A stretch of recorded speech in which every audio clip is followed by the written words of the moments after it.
बाहर चिपक जाएगा उसमें। हाँ वही, वो बाहर चिपक जाता है ना।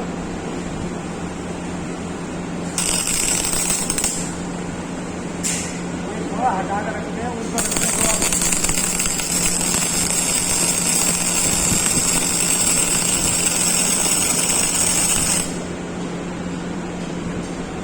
कर नीचे।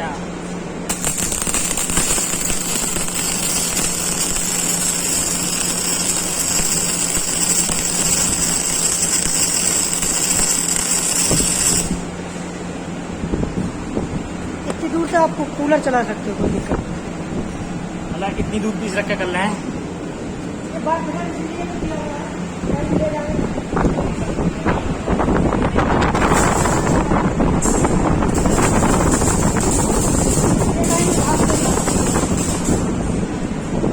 हाँ इसको जहाँ मर्जी ले जाओ इसको।